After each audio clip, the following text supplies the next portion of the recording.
Good morning and welcome to day number 2 of YCS Düsseldorf 2019. The day before yesterday, on Friday, we broke the pre-registration record for a European YCS. We had 1,700 players signing up on Friday. Half of us were hoping that there would only be 300 to 600 more players. Turned out that another 1,000 players showed up on Saturday morning. That's why we couldn't fit them all here in the fair at Düsseldorf. Instead, we booked out another hotel in the middle of the city. That's why it's going to be forever be known as YCS Battle City. So basically all of Düsseldorf was full of duelists. We played all over the place, half of us in the Hilton and the other half here in the fair. After 9 rounds of grueling Swiss, we cut down the field. We got something like 400 players remaining, 2 of which are now in the bubble match. That means if they lose this match, they are out of the tournament. If they win it, they still have a chance to make it to the top 64 cut. Maybe they can actually afford one more loss, but they are very close to being eliminated, so the stakes are very high in this match. The 2 players that we have here in our feature match, in the red corner, Alexander Hultzsch. Good morning, how are you doing? Good. We have seen you a couple of times playing very close to the top tables, sometimes with some creative deck choices, in fact. How are you feeling about your deck choice this weekend?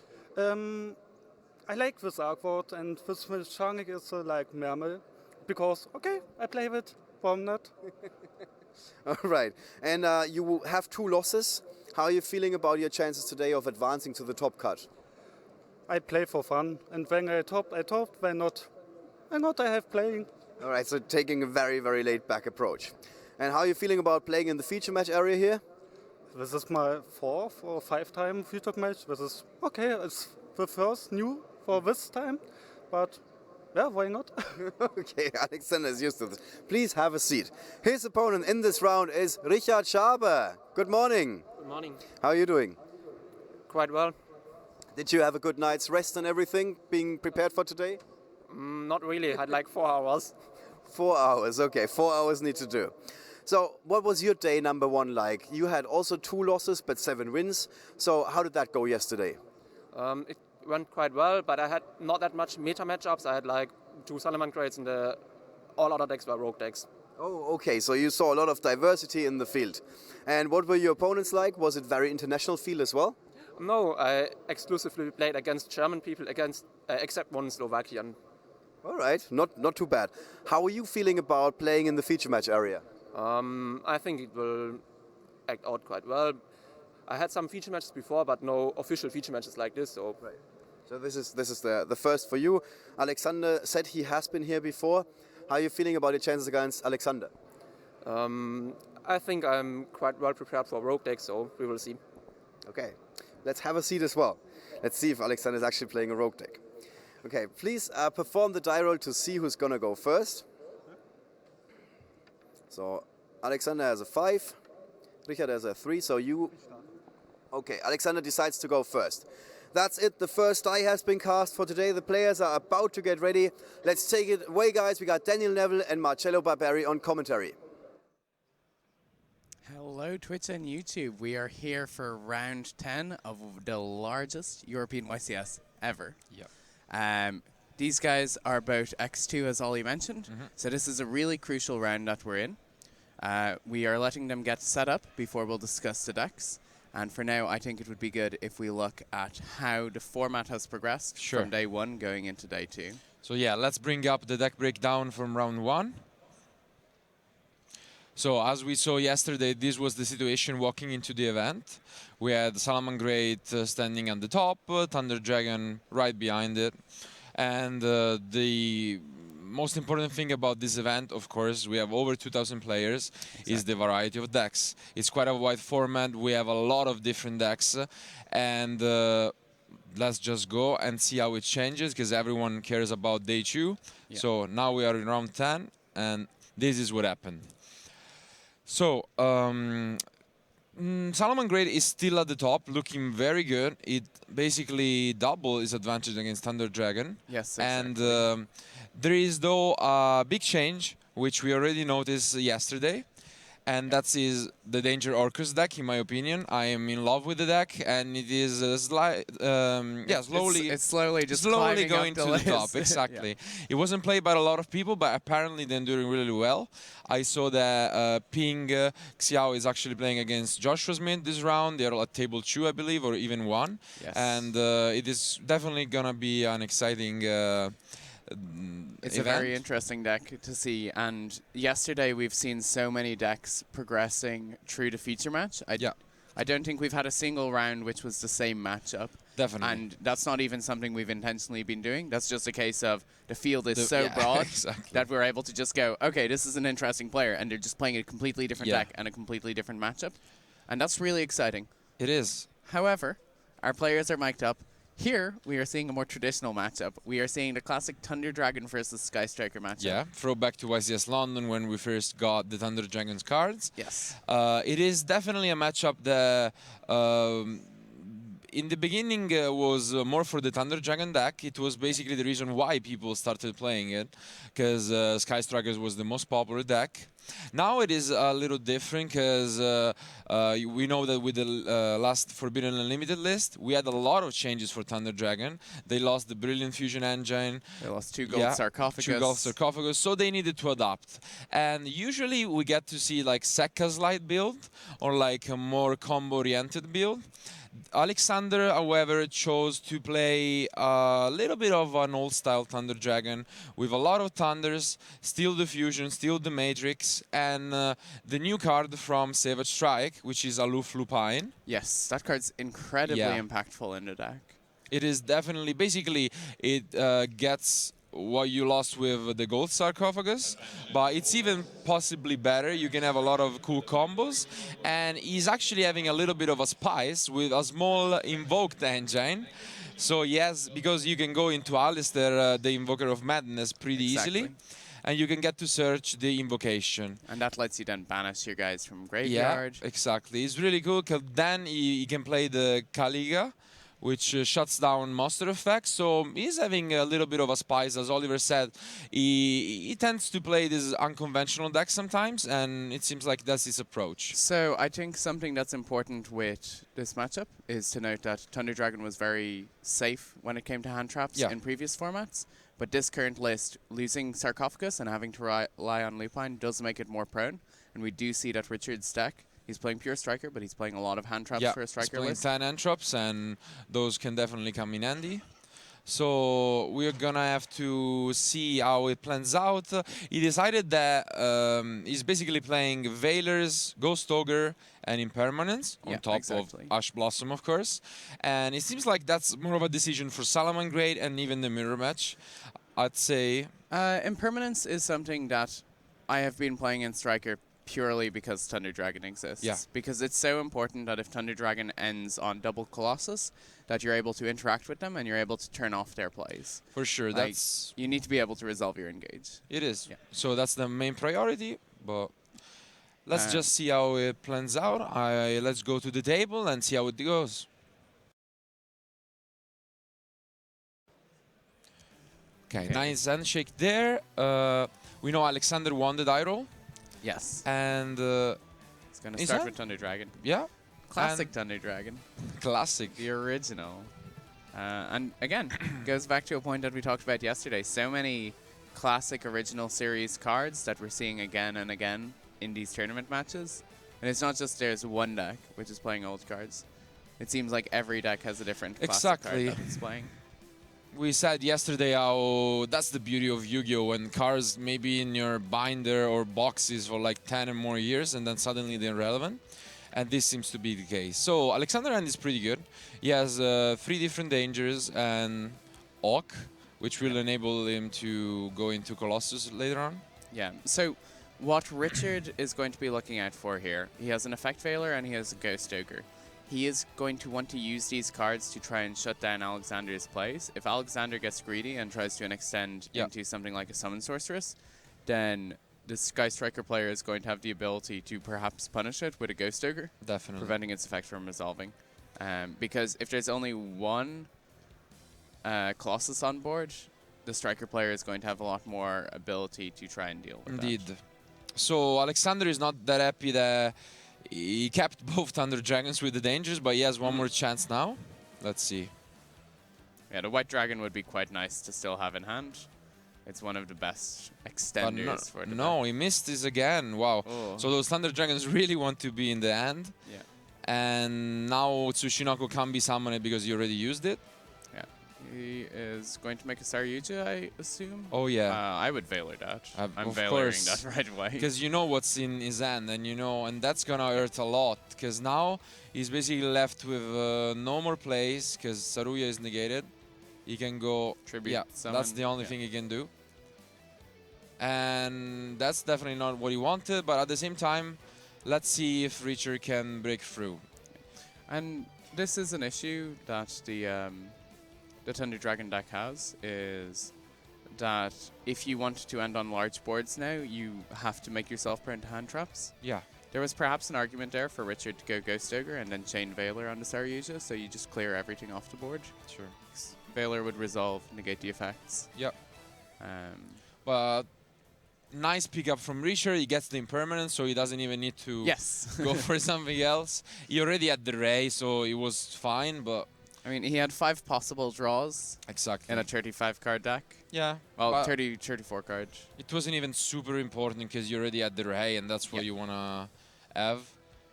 I mean, resolving your engages before attacking is always very nice. If he can get spells online to clear, he looks like he is going for Afterburners.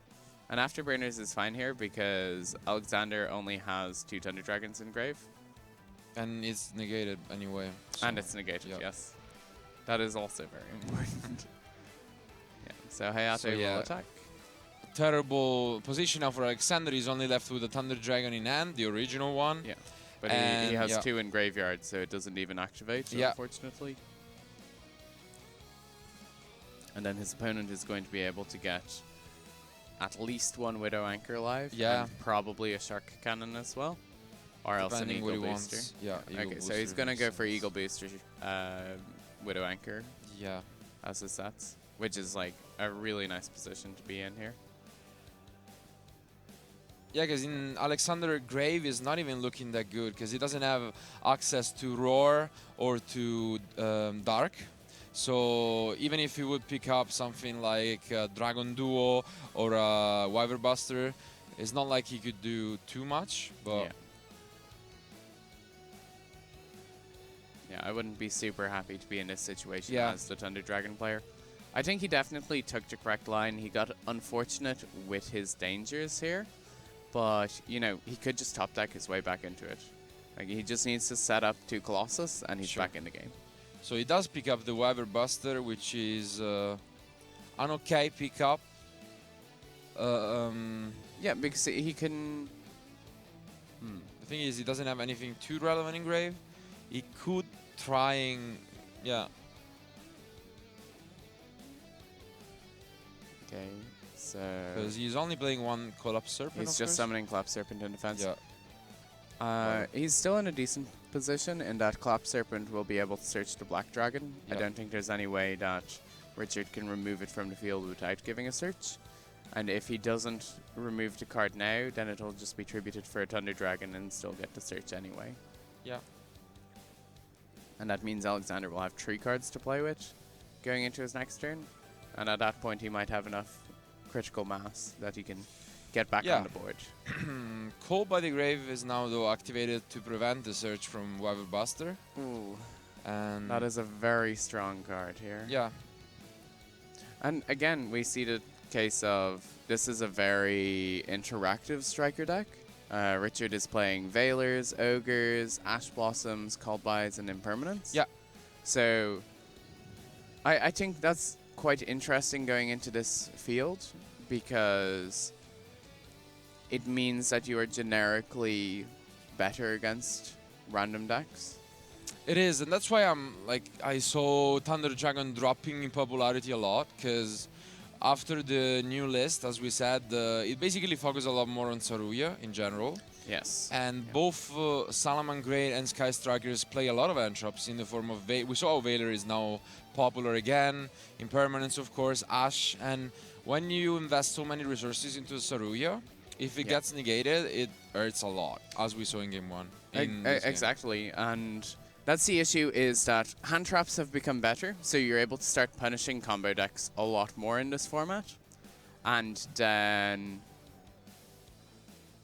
the coverage that Colossus gives in this format is much less, I think. There are certain decks where Colossus just isn't an issue card. Yeah. Whereas previously, if you went first with Colossus against the other combo decks, they weren't able to do much. Exactly. And against decks like Striker, you just were in such a great position unless they had like access to double anchor or double impermanence. I think what Alexander really needs to find here is he needs to find some way to get back on board, and he doesn't, so he picks up his card, and Richard takes game 1 due to a clutch effect Veiler on Saruya. I mean, top decking impermanence is pretty good as well. Yeah, it helped, but honestly, he had Ray already, so I don't think he was in that bad of a spot, but definitely helped. Yeah. So now we head to game 2, and looking at the side decks, Alexander might just still want to go first, but he's well equipped for going second. So I don't expect him to side that much going first, probably just one or like more copies of Danko Zekka, because he can search them with Thunder Dragon Fusion. Yeah, you can bring in Vanity's Fiend if he wants, but I'd say, it's more for other matchups. I think Denko is like quite a good card here, because if you open a good hand, you can just end on Denko plus Colossuses. Sure. It's very tough for your opponent. Yeah, you definitely side in at least the one copy to search with Fusion, but you might as well side more. The thing is, you want to rely on your normal summon being Barrymere and Solar or Aloof Lupine, possibly. Yeah.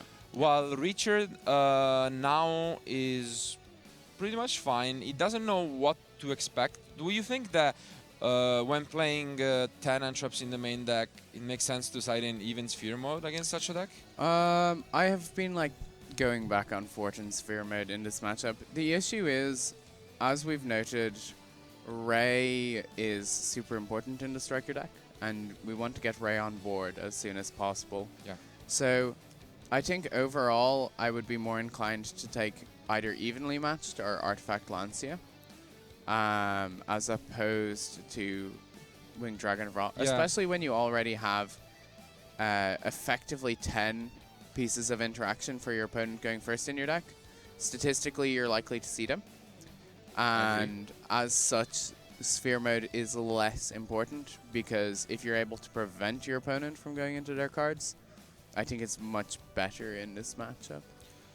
Definitely. Though something important to notice is that the typical Thunder Dragon deck list right now is the Sekka slide that ends on double negation with like Zombie Stein and Archivin Abyss. Yes. Yeah. So if you, and honestly from what Alexander did in game 1, you could actually expect him to be that deck, because you only saw Saruya and Dangers. So Richard can't know that it's a different version, and Evenly Matched is terrible against that other version, because he gets negated by anything.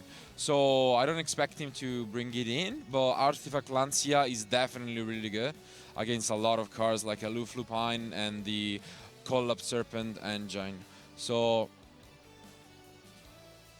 we can see that Alexander is also, since he's not playing Sekka's Light, of course he's playing Allure of Darkness and Gold Sarcophagus, so he has even more cards that will be weak against Lancia.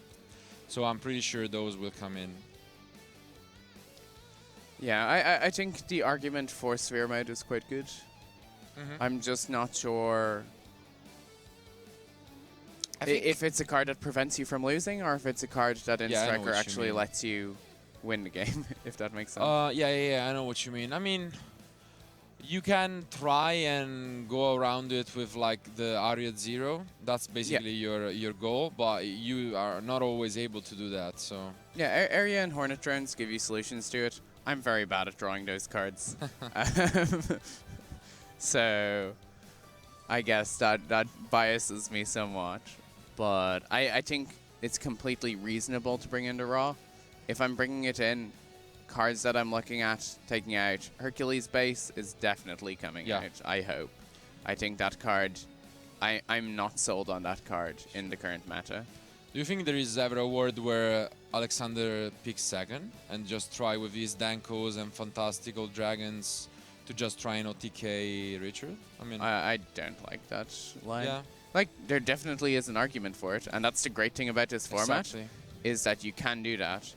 But unless you think your opponent's bringing in, like, Yeah, because the thing is, you could expect him to side in like sphere modes and even more entrops, so there is an argument, but I also wouldn't expect him to do that. the issue is that the going second cards have difficulty interacting effectively with the Thunder Dragon deck, I think.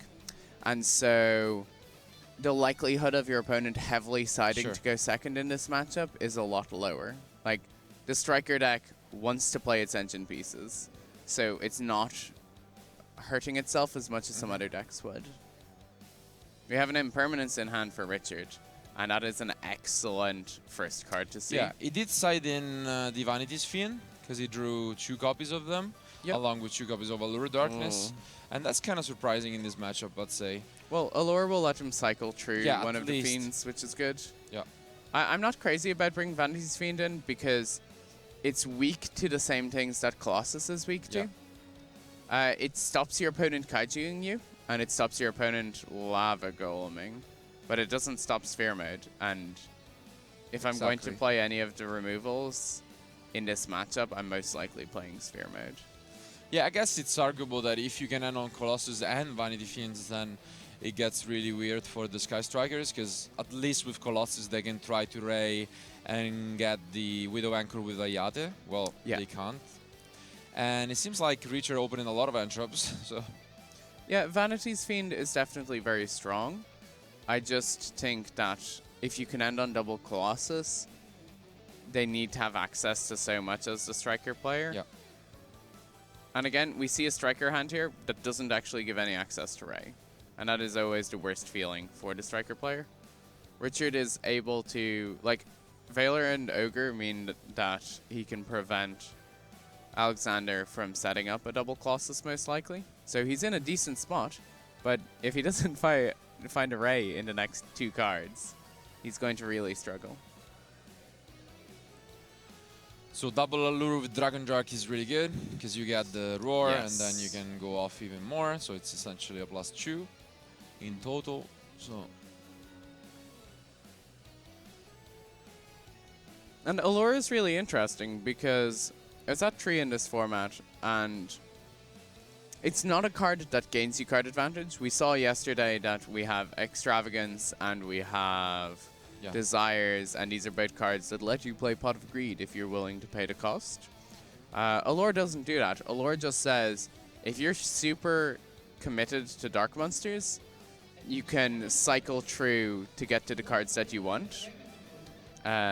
It has extra functionality in the Thunder Dragon deck. It Yeah. goes from being a good card to a great card, because suddenly it we... does become a Pot of Greed sometimes. So yeah, that's the it's thing. kind of like a pseudo-graceful charity, I Yeah. think, where you're playing from your banished, so it's enabling you to extend combos. Yeah. And here comes Gold Sarcophagus. When Gold Sarcophagus was at 3, it was insanely good for the deck, because there is no hand trap that is commonly played that interacts with it. If you want to play your Herald of Green Light, you can, and I love that card a lot, but it's slightly less common, and you know, you have Morgana and a few other cards like that, but in general Yu-Gi-Oh, there are not many hand traps that could interact with Sarcophagus, so it gave like a really consistent starter for the deck. With that card being less accessible, the deck is definitely more reliant on things that can be hit by Veiler Ogre. So now he does go for the Awk effect as well, shuffling back 2, because he wants to commit to the Vanity Fiend, it seems, otherwise he would have started things off with Batterman Solar. For sure. So it does make sense to just send away what you're not going to use. And Would you let's see what he prefer draws. ending on the Vanty's Fiend or the Denko Seka?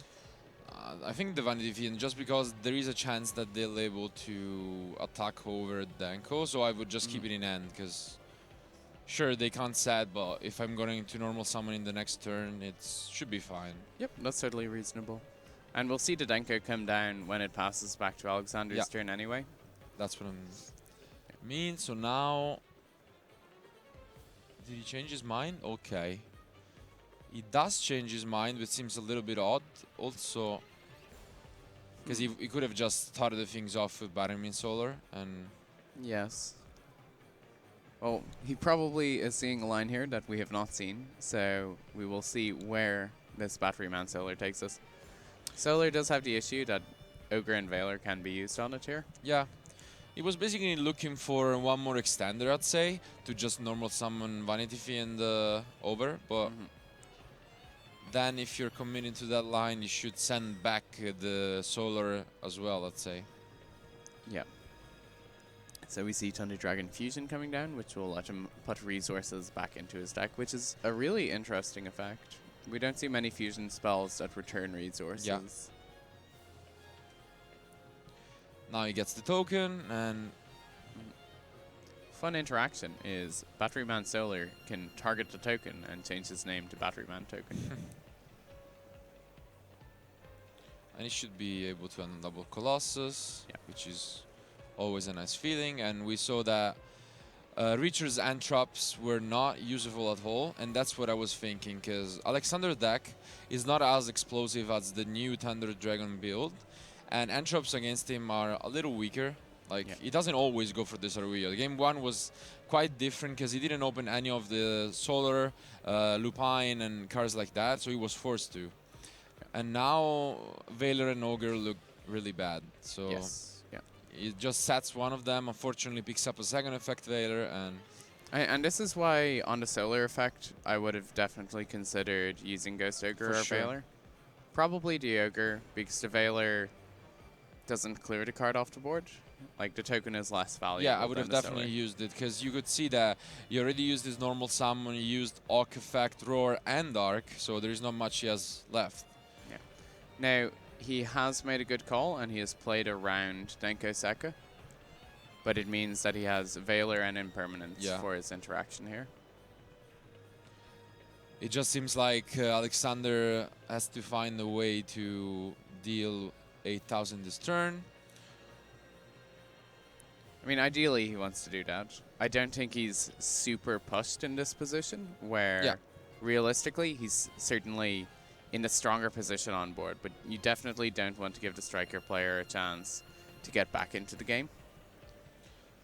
Effect Veiler was set in defense, which is reasonable. It means that we have an Ogre and Impermanence still in hand, which is plenty of interaction. Vanity's Fiend comes down. So Vanity Fiend comes down, and he doesn't use, like, he could have used the Arc on something and then Vanity's Fiend, but he does this to play around Sphere mode, let's say. So the issue is that by playing the Vanity's Fiend, you don't increase the threats that you have on board, because the board still loses to the same scenario, which is double negation. But the only thing I would have liked to see was Vanity Fiend being summoned on the extra deck monster one. So at least he would have freed his zone in case anything happens, but... So we summon Hayate. Yeah. Hayate is going to attack, presumably send a Widow Anchor from deck to grave, because we're not going to be resolving Engage this turn, as there is the Thunder Dragon Colossus, which is still alive.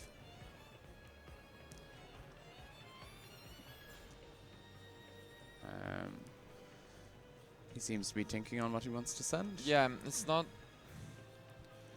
obvious, because he has to also take into consideration he's only at 5,300, so it doesn't feel super comfortable right now. It's tough because he doesn't have spells in grave. There's... Yeah, he's going to grab Widow Anchor. I think that's definitely what I would send. Again, though, it means that he can have opportunities to interact on his next turn, but it also means that he's in an awkward position. Kagari comes down. I would summon Phantasmi here. Yeah, and so Phantasmi puts him in a really tough spot, because suddenly the Widow Anchor is not good. Exactly, and it also means he might not see another turn now, because Vanity Fiends shut down Ray, so he will probably be forced to Widow Anchor that. Important to note that Fantastical Dragon Phantasmi, for people who don't know, he's from the new set. We'll bring him up on screen here. So Fantastical Dragon, he summons from hand when your opponent link summons, draws cards equal to the number of link monsters they control +1, and then you put back all of those cards but one and shuffle your deck. Yeah, you can actually You can actually choose with cards in your hand already, right? Yes, yeah. Which is even better. But the important thing is you can't ogre it because the draw Yeah. is part of the summon effect. Exactly. So it all happens in a one instance. Which is unfortunate because otherwise ogre would be really nice. But yeah, so his own impermanence working against him here. We're seeing a Widow Anchor on the Colossus. Yeah, which now is going to be negated by the Phantasma. Which is generally fine. Ogre is going to resolve on Phantasmi. That was a really good line. Yeah. Because he's just going to get to set the anchor back off multi-roll here. But at least he will not get a search with the Shizuku. Yes, that is true. We are pointing at multi-roll.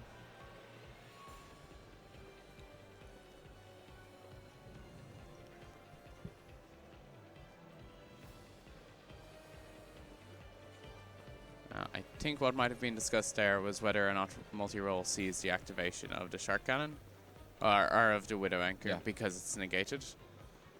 But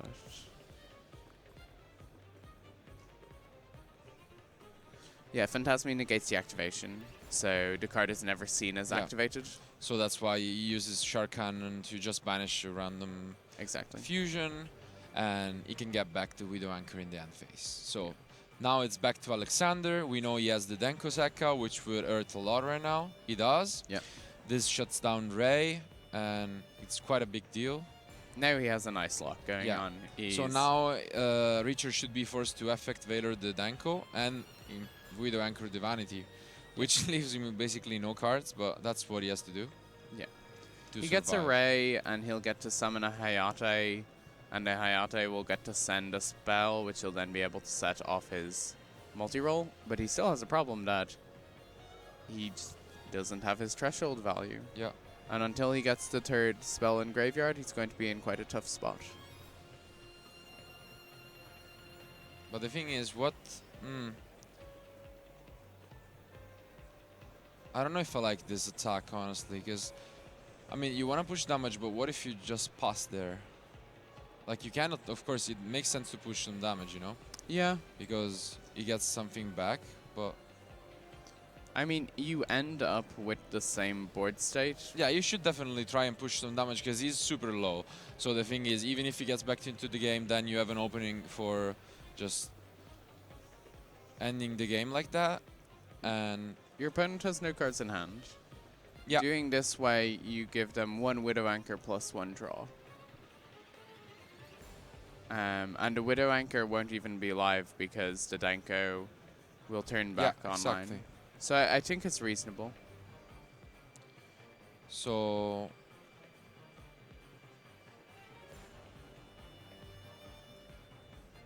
we're gonna see Kaina come down. Kaina, yeah. The new Sky Striker Link from Savage Strike. Kind of seems reasonable again as the so it's going to come down. The Colossus is no longer able to attack, which means Denko will have to battle Kaina. Yeah, and Kaina. So I think I definitely would have gone for Hayate here because we know that our monster is going to be destroyed anyway. As it is, Denko makes setting the Widow Anchor from deck worse, but you're in a position here where you're just hoping to get that golden draw and find your answers. Like, Richard is very much counting on his deck here. The thing is, yeah, you gain some life points by doing this, but you're not really gonna get anywhere. Yeah, he doesn't play Raigeki anywhere on his deck list, does he? Unfortunately, no.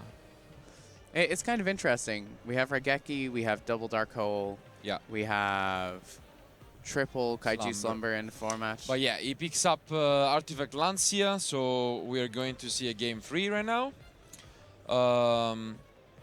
This is what we expect from this matchup. It favors a little bit the Thunder Dragon at the beginning, but it's also a really grind matchup. Yeah. And we saw Richard put in the sphere modes and the evenly, so we were expecting a really combo version of the deck, which is not what Alexander is playing. So now we go to game 3, and Richard should be going first, Yes. which means he's gonna side in his copies of Summon Limit. Card which is really strong at the really moment. good card against Thunder Dragon. It basically prevents them from doing everything. If they have a decent hand, they can still go for one Colossus, Yes. but it's not always guaranteed, especially if they have dangers, and that's what they open with. Yeah, particularly if they commit to dangers and you flip summon Yeah, limit, they're then like, oh, that's- this is awkward. That's done. Yeah.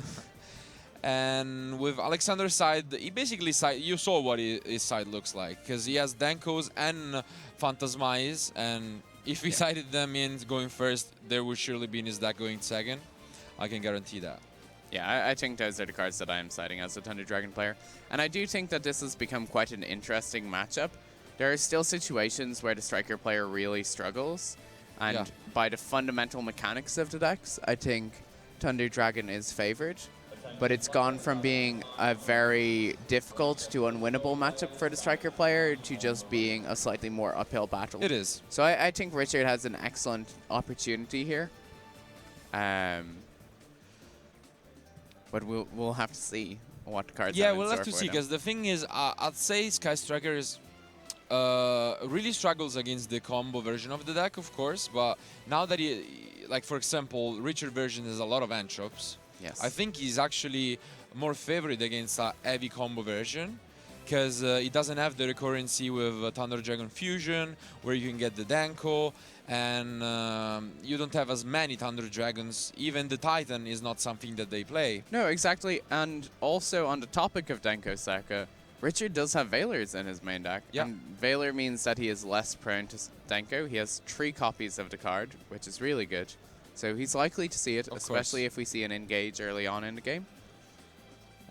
Does he have to be aware of any hand traps from his opponent's side of Not the at field? all. No. He doesn't play any outside of the Phantasmai, Yeah. let's say.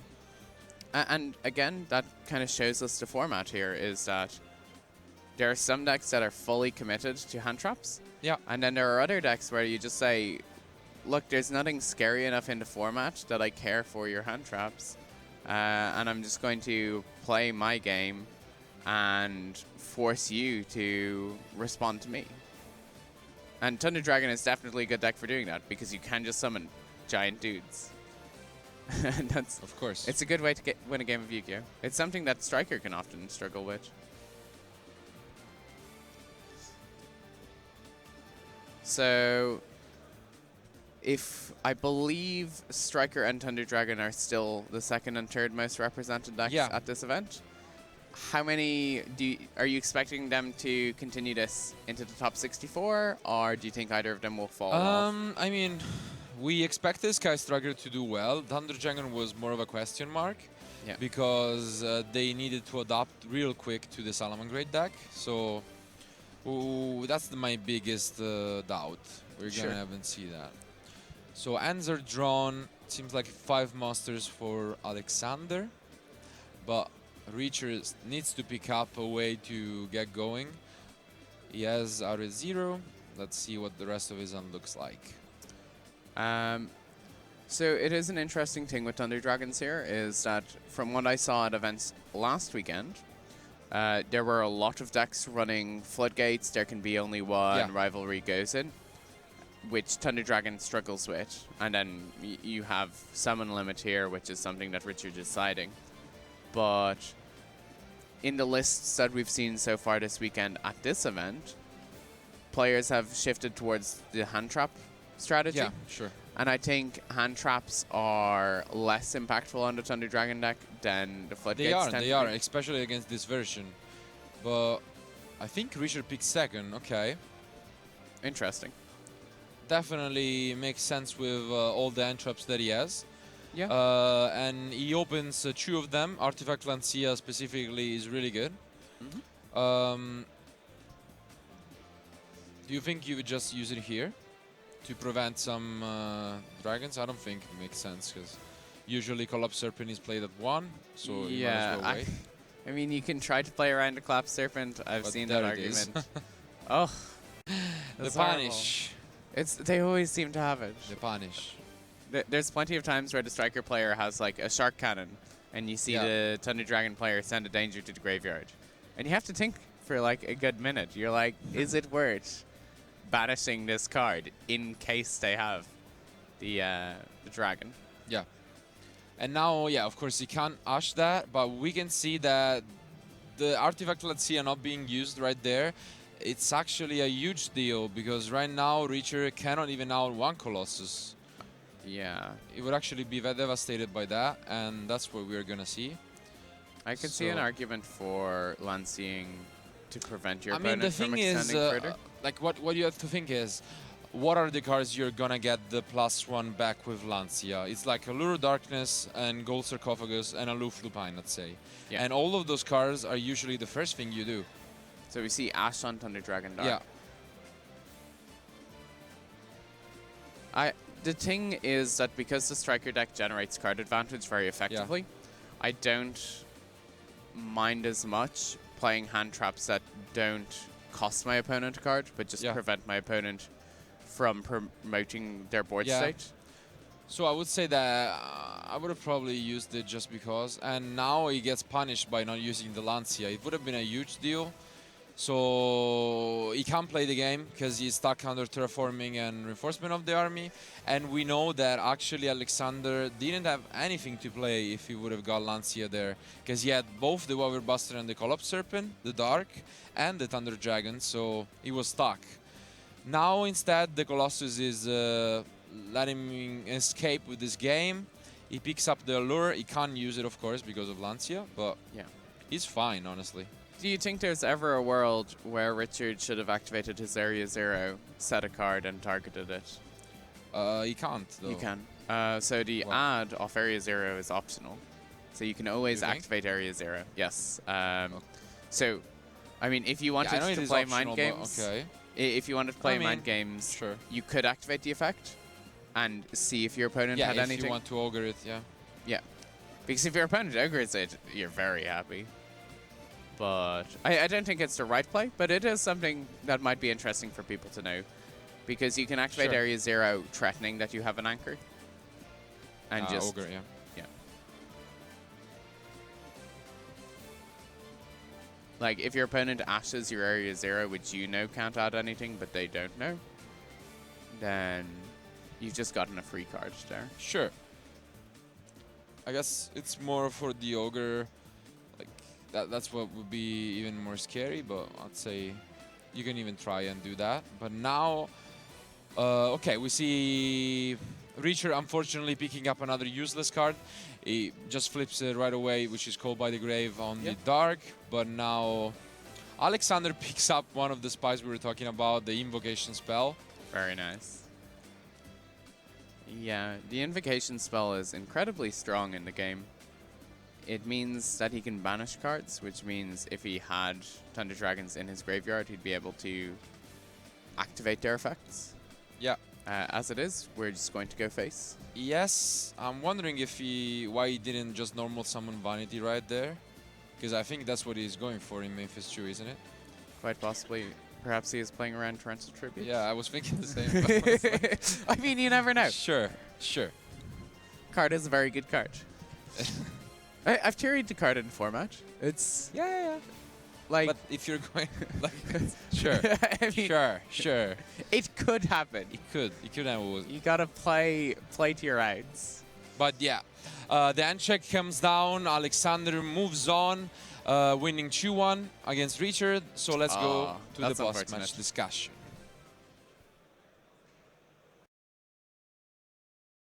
That was a really good game there, and as we saw, unfortunately, just at the end, Richard drew the Impermanence, which would have made his entire hand live, but it was too late because there was the Vanity's Fiend and the Thunder Dragon Colossus. A fantastic game of Yu-Gi-Oh! Just there. What's your thoughts on the matchup? How do you think the games went? So in game 1, we saw Alexander go first. Yeah. And I think it was quite an unfortunate series of events for him, because as we said, his deck is not as combo-oriented as the popular Thunder Dragon version, but he opened a hand full of dangers with no real Thunder Dragon cards to play with outside of the original one. Yeah. And when he basically committed his entire hand for Saruya, FX Veiler. Unfortunately. So that happens, and he basically completely lost the game on the spot. which means that Richard got the upper lead. It was 1-0, and he went second twice in a row when his opponent, and then he chose. But he really didn't have anything going, because like in game 2, I think it was the most interesting game of the match. It was a back and forth game. They were trying to play. Yeah. And it really shows that the matchup has become much more interactive Yeah. than it had been previously. basically the Vanity Fiends were the key card of game 2 and 3.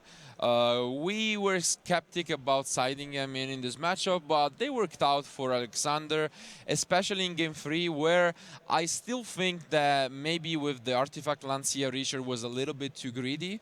You can't really blame him because of course, in that scenario, you only really get punished by the one copy of Collapse Serpent. So, Yeah. I mean, it does happen. So, kudos to Alexander for having it. But in the end, it was an entertaining match. We will see if Richard is out with X3. There is still top 64, which is... Because let's remember, this is not a regular YCS. This is a lot more similar to the European Championship in a way, and it's even wider. Not only do we have top 64 here, but we also have YCS 2 in the room as well. We are having double top cut today. Yeah. So we're gonna give you some infos about that later on. We can keep on update on like who is doing well, because there are a few names at the top tables. I know like Robin Bachoftener was XO. There are a lot of no, even Eugen Ait was doing really well. And this time we moved everyone here, so they're both in the same room. They're playing at the same time with the same clock.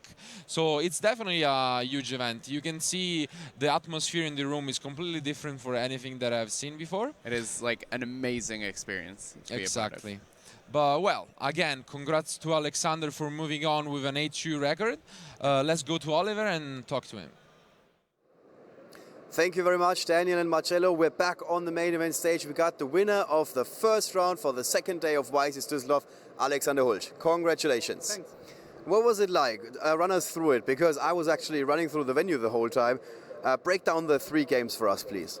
3 games was very crazy, because I looked my first hand and the first, what the hell? Okay. I have a combo with a little Invoke engine. My standard board is Titan, Kolos, V-Witches and Kaliga, but the Salamangreat is out. Each combo dex is out, but okay, I have no place. Okay. The first very crazy.